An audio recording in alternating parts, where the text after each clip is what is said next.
అందరికీ నమస్తే. ఆంధ్రప్రభకు స్వాగతం. నేను మీ సంతోషి. ప్రస్తుతం మనతో ప్రొడ్యూసర్ చిట్టిబాబు గారు ఉన్నారు. నమస్తే సార్. నమస్తే సార్, ఆర్ నారాయణమూర్తి చేసిన వ్యాఖ్యల్ని మనం ఎలా చూడొచ్చు? అంటే నిజంగానే పవన్ హరిహర వీరమల్లు సినిమాతో పర్సంటేజ్ ని అంటే ఆ డిస్కషన్ ని పక్కదో పట్టించారని చెప్పేసి వార్తలు అయితే వస్తున్నాయి. ఇందులో ఎంతవరకు నిజం ఉంది? ఆర్ నారాయణమూర్తి మాట్లాడింది అక్షరాల అక్షర సత్యం. అతనికి ఆర్ నారాయణమూర్తి మిగతా వాళ్ళలాగా తన స్వార్థము తన పర్సనల్ ఇంట్రెస్ట్ ఉండదు. జనరల్ గా విషయాన్ని బట్టి మాట్లాడతాడు.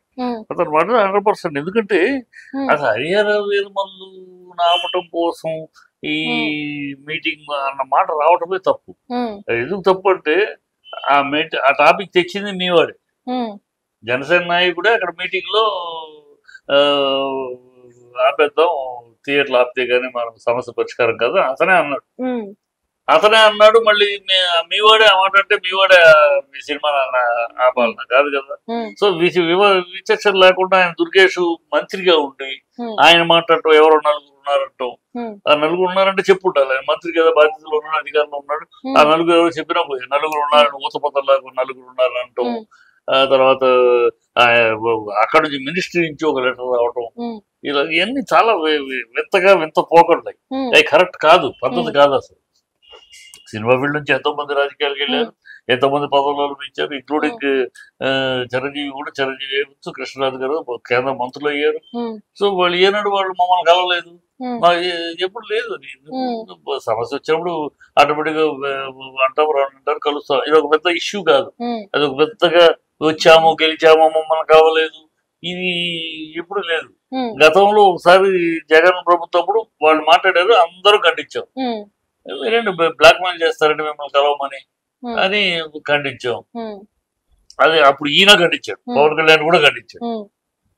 ఎట్లా అంటారు, వాళ్ళ ప్రైవేట్ వ్యాపారం, వాళ్ళ ప్రైవేట్ డబ్బులు పెట్టుబడి పెట్టుకుని చేస్తూ ఉంటారు, వాళ్ళ గవర్నమెంట్ ఇంటర్ఫీరెన్స్ ఉండకూడదు సినిమా విషయంలో అని చెప్పి గట్టిగా మాట. ఇవాళ ఆయన అదే మాట రివర్స్ అయ్యి ఆయనే దిగమించి వేరే మాట్లాడతారు. సో ఇవన్నీ అనవసరంగా తెచ్చిన గొడవ తప్పితే ఇంకేం కాదు.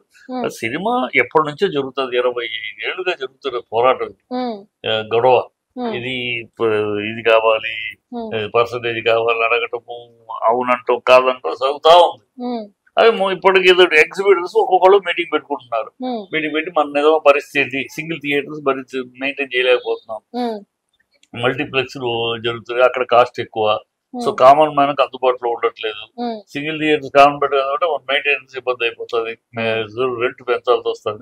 అన్ని వాళ్ళు క్రోడీకరించుకుని పర్సంటేజ్ వస్తే బాగుంటుంది అని వాళ్ళు నిర్ణయానికి వచ్చారు. ఆ నిర్ణయం ఆపేయలేదు.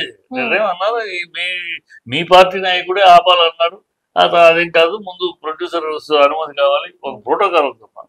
ఒకళ్ళు బంద్ చేయాలంటే డైరెక్టర్స్ అసోసియేషన్ మేము బంద్ చేయాలనుకుంటున్నాం, మేము 15 రోజుల ముందు నోటీస్ ఇవ్వాలి ఛాంబర్కి, ఇలాగ మా కారణాలు మేము చేస్తున్నాం. అప్పుడు స్పందించకపోతే, మా సమస్యకి స్పందించకపోతే ఛాంబర్, అప్పుడు మేము బంద్కి వెళ్తాం. అంతేగాని సడన్ గా బంద్ అంటారు లేదు. అందుకని వాళ్ళు ప్రొడ్యూసర్ కౌన్సిల్ కి రెఫర్ చేశారు. నేను ఇలా అనుకుంటున్నాం, మీ సహకారం కావాలి. ప్రొడ్యూసర్ కౌన్సిల్ మేము మీటింగ్ పెట్టుకుని అదేం కుదరదు, థియేటర్ క్లోజ్ చేయడం కుదరదు, నెక్స్ట్ డేనే ఇమీడియట్ డేనే వచ్చేసింది అన్నమాట. ఇంకా దాన్ని ప్రొలాంగ్ చేస్తూ ఏదో వాళ్ళ సినిమా కోసం అని ఏదో చేస్తారంటే ఆ కుట్ర కూడా బయటపడింది కదా. మీ వాడే అన్నమాట, మీ వాడే మీ మీద కుట్ర చేశాడు. మాట్లాడటానికి కూడా ఇది ఉంటారు అవసరం, అది కరెక్ట్ గా. అందుకని పవన్ కళ్యాణ్ అలా చేయటం కరెక్ట్ కాదు అన్నాడు. మంత్రిగా ఉండి సినిమా ఫీల్డ్ మీద ధ్వజమెత్తి మాట్లాడటం, ఏదో రిటర్న్ గిఫ్ట్ అంటాం, కలవలేదు అంటే కానీ కరెక్ట్ కాదు. కలిసేటప్పుడు కలుస్తా. 5 సంవత్సరాలు ఇవాళ కాదు ఇండస్ట్రీ పుట్టింది, ఇవాళ కాదు తొలిసారి సినిమా వాళ్ళు వెళ్ళి మంత్రులు అవటం ఎప్పటి నుంచో ఉంది. అంటే కొంతమంది ఆరోపణలు కూడా చేస్తున్నారు సార్. అంటే ఈ ఆర్ నారాయణమూర్తి వెనకాల వైసీపీ ప్రభుత్వమే ఉండి పవన్ కళ్యాణ్ నేను ఖండించాను అనగా నేను వైసీపీ ఏజెంట్. వాళ్ళకి వేరే పని లేదు.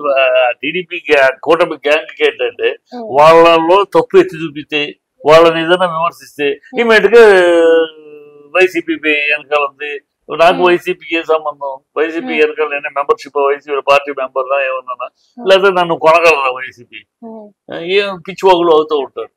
ఆర్ నారాయణమూర్తి అలా డబ్బుడు గమ్ముడు ప్రజలకు తెలుసు ఆర్ నారాయణమూర్తి ఎలాంటి ఏంటి ఎలా బతుకుతున్నాడు ఎలా జీవిస్తాడు ఆయన్ని వైసీపీ కొనగలదా లేదా వైసీపీ గమ్ముడు పోతాడు ఆయన పిచ్చివాగుడు వీళ్ళకి అంటే వీళ్ళని ఏదైనా విమర్శిస్తే వీళ్ళ తప్పు ఏదైనా ఎత్తి చూపితే ఇమీడియట్ గా వైసీపీ ఇక గాలి సోది వాగుడు అయిపోయింది కూటమికి పని పట్టలేదు వాళ్ళ మీడియా ఇమీడియట్ గా అంతే వాళ్ళ పొగుడుతా ఉంటే పొగడాలి వాళ్ళు చేసిన తప్పులు ఎత్తి చూపకూడదు వాళ్ళు చేస్తున్న తప్పులు మాట్లాడితే ఇమీడియట్ గా వైసీపీ ఏజెంట్ లేదా పెయిడ్ గడుచుకుంటూ భాష అంతా మాట్లాడడం దరిద్ర దౌర్భాగ్యులు వాళ్ళ మాటలు లెక్క ఉంది కానీ చిల్లర వాళ్ళు అవుతానే ఉంటారు ఆ మీడియా అంతే.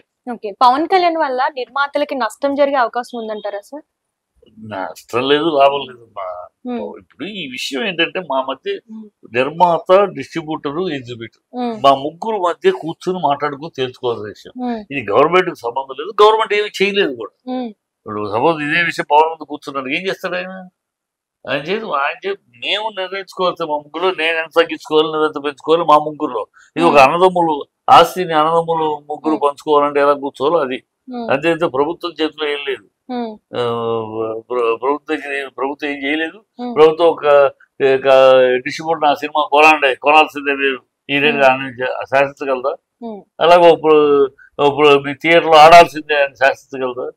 ఏమి లేదు, వాడి సొంత ప్రాపర్టీ అది, వాడి సొంతది. వాడి నష్టం వస్తుందని తాళం వేసుకుని మూసుకుంటాడు, తెలుస్తాడు అంతే. అది నా సినిమా నీ థియేటర్లో ఆడాలి, నా సినిమా నీ థియేటర్ తీసుకోవాలంటే డిస్ట్రిబ్యూటర్ కావాలి. మన ముగ్గురు ఒకళ్ళకొకళ్ళు చెదురు వదరుగా ఉంటేనే మన బండి నడుస్తుంది, లేకపోతే అందరూ నష్టపోతాం అని మేము ముగ్గురు కూర్చొని మాట్లాడుకునే విషయాలు ఎట్లా మేనేజ్ చేద్దాం ఎట్లా చేద్దాం. అది ప్రభుత్వానికి సంబంధం ఉంది. ఆయన దగ్గరికి వెళ్ళి ముందే ఆయన ఏదో అంటే అది కూడా ఏది ఆయన కలవలేదని కాదు, ఆయన నన్ను కలవలేదంటే ఫీల్ అయిపోతారేమో, జనాలు తప్పు పడతారేమో అని చంద్రబాబును కలవలేదని. చంద్రబాబును కలవటానికి నీకే సంబంధం అయ్యా? చంద్రబాబు 14 ఏళ్ళు సీఎం చేసినాడు, ఇండస్ట్రీలో ప్రతి ఒక్కరితో పరిచయం ఉన్నాడు, ఆయనకు అందరు పేరున తెలుసు. ఆయన రమ్మని ఒక మాట మురళి మనం ఫోన్ చేసి ఒకసారి మా నాన్నందరిని కలవాలంటే రెండో నిమిషంలో రెడీ అవుతుంది. చంద్రబాబుకి కలవని ఎప్పుడన్నా విన్నావమ్మా? చంద్రబాబు సినిమా వాళ్ళని కలవలేదు. రాజశేఖర రెడ్డి గారు అంటూ ఎప్పుడన్నా విన్నావు? రామారావు గారు అంటూ ఎప్పుడన్నా విన్నావు? చిరంజీవి సెంట్రల్ మినిస్టర్ అయినాక ఎప్పుడన్నా విన్నావా? ఎవరు మాట్లాడరు. ఈయన కొత్తగా ఏదో కలవలేదు అని కొత్త మాట మాట్లాడి జగన్ మాట్లాడలా. జగన్ పార్టీ తరపున కొడాలి నాని మాట్లాడాడు, అదే తిట్టాం అందరూ. ఈ అహంకారం బ్లాక్ మెయిల్ ఏంటి? అదే నువ్వు చేస్తే ఇప్పుడు ఏంటి, వాడు చేస్తే వ్యభిచారం, నువ్వు చేస్తే సంసారం అవుతా? పిచ్చి మాటలు తప్పితే కరెక్ట్ గా మాట్లాడాడు అతను నారాయణమూర్తి. కరెక్ట్ బ్యాలెన్స్డ్ గా కరెక్ట్ చెప్పాలి, నిజం చెప్పారు. వీళ్ళకి ఈ కూటమికి ఏంటంటే వాళ్ళ మీద ఒక నిజం చెప్తే చక్కటి కరెక్ట్ మంచి మాట చెప్తే వినరు. వాళ్ళకి ఎంత భజనలు భజన చేసుకుంటారు. భజన మన మహారాణులు కూడా అంతే, వాళ్ళ భజన సొంత భజన పరనింద. మేము గొప్ప మాది గొప్ప, పరులు చెప్తా పరమ చేస్తా. ఇదే వాళ్ళు గొప్ప వాళ్ళది వాళ్ళ భజన చేసుకుంటారు. వాళ్ళ ఒకళ్ళు ఎదుటి వాళ్ళని జగన్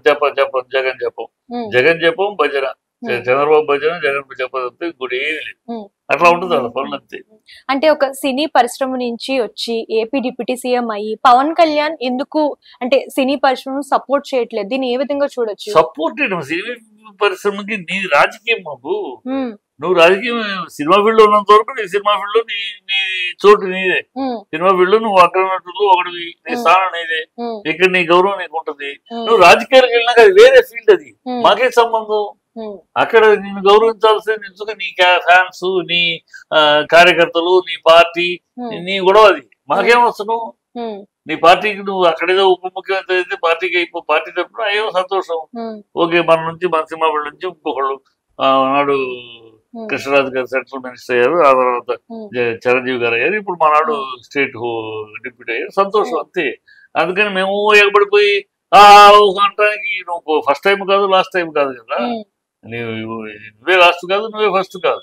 నీకు ముందు చాలా మంది సినిమా ఫీల్డ్ నుంచి వెళ్ళి మంత్రులు అయ్యారు, ఇంకా చాలా మంది రేపు ఫ్యూచర్ లో అవుతారు. నువ్వు అటు ముందు కాదు వెనక కాదు, మధ్యలో ఉన్నావు. ఏదో నీతోటే మొదలైనట్టు తనతోటి అన్ని మన ఫ్యాన్స్ పిచ్చుకోవాలి. ఆ ఫ్యాన్స్ కి అసలు ఏ ఇంగిత జ్ఞానం ఉండదు. ఫ్యాన్స్ ఏమన్నారు? ఇప్పుడు నారాయణమూర్తి గారైనా నేనైనా విమర్శించాం, ఏం విమర్శించాం? దాంట్లో పాయింట్ ఏంటి? ఏమన్నాం? ఇదే చంద్రబాబు, ఇదే పవన్ కళ్యాణ్ గతంలో ప్రొడ్యూసర్స్ నిర్మాతలు ముఖ్యమంత్రిని కలవలేదు ఉమ్, అని కొడాలని అని అంటే ఉమ్, విరుచుకు పడ్డావు కదా పవన్ కళ్యాణ్. ఉమ్, మేము అందరూ సంతోష్ చెప్పాలి కరెక్ట్ మాట మాట్లాడాడని విరుచుకు పడ్డావు, బ్లాక్ మెయిల్ చేస్తారా అని. ఉమ్, మరి ఇవాళ అదే మాట నువ్వు ఎట్లా అంటున్నావు ఉమ్, అని అడుగుతున్నావు. ఉమ్, దానికి సమాధానం చెప్పాలి. ఉమ్, ఎందుకు మారింది ఆ రోజు అన్నమాట, ఇవాళ ఎందుకు మారింది నేను ఒకటి ఉమ్, అంటే నువ్వు అధికారంలోకి వస్తే ఒక మాట మాట్లాడతావు, అపోజిషన్ లో ఒక మాట మాట్లాడతావు, చెప్పాలి. అది అడిగితే దానికి వివరణ చెప్పకుండా నారాయణమూర్తిని పట్టుకుని నారాయణమూర్తిని సరే నారాయణమూర్తి ప్రజల సినిమాలు తీసాడు. ఉమ్, అతను పట్టుకుని వాడి కాక వీడికి కాక నన్ను పట్టుకునేమో ఏజెంటు పెయిడ్ వీళ్ళ మొహాలు వీళ్ళ బతుకులంతా వీళ్ళంతా వాడెవడో అడ్రస్ ఉండదు. ఆ కమెంట్ చేసేవాడు ఎవడికి అడ్రస్ ఉండదు, ఉమ్, వాడు ఎవడో కూడా తెలియదు, ఉమ్, ఎవడు పక్కింటోడు కూడా తెలియదు. ఉమ్, ఈ గాలి నా కొడుకులు ఇలాంటి ఎలా సోది వాగుళ్ళు అయ్యి వాగేసి ఆ వచ్చే ఆ వ్యూవర్షిప్ వస్తుంది. ఉమ్, ఆ వ్యూవర్స్ లోంచి వచ్చే ఎంగిలి కూడు ఈ కుర్చీంబర పదాన్ని ఎడుతారు. ఆ ఎంగిలి కూడు తినే దౌర్భాగ్యులు తప్పితే ఆయన వాళ్ళు విమర్శించాలి తప్పితే అలాంటి వాళ్ళకి ఏం లేదు. వాళ్ళకి అడ్రస్ ఉండదు, ఏముండదు, పేరు పెట్టుకుంటాను కూడా ధైర్యం ఉండదు. పలానా పేరు పలానా వాడు నేను మాట్లాడుతున్నాను అని పేరు ఉండదు, ఏముండదు, వాళ్ళ అడ్రస్ ఉండదు. ఉమ్, టీఎంకే పోయి ఇంకా ఏదో పెట్టుకుంటాడు, పెట్టేసుకుని ఏదో స్టేట్మెంట్లు ఇస్తూ ఏదో కమెంట్లు పాస్ చేస్తూ ఉంటారు. ఉమ్. ఆడు ఆ దరిద్రుల గురించి మాట్లాడాలి. ఈయన మాట్లాడేది చాలా నిర్దిష్టమైన నిజాయితీ గల